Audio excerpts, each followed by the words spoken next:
Now in this quick video, let me show you how you can force quit notes on your Mac computer. So as you can see, I have the apps open in here at the bottom in the dock, and the Notes app is definitely open, right? You can see that I just minimized it like this.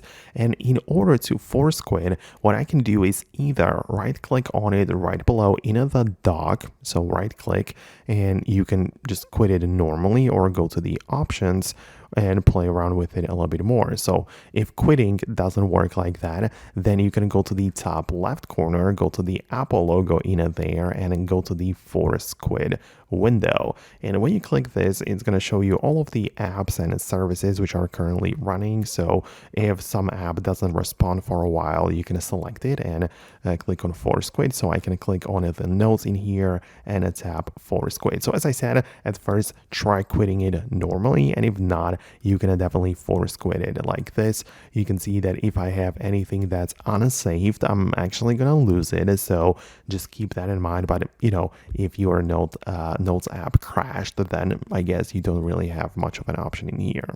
So that's what we can do.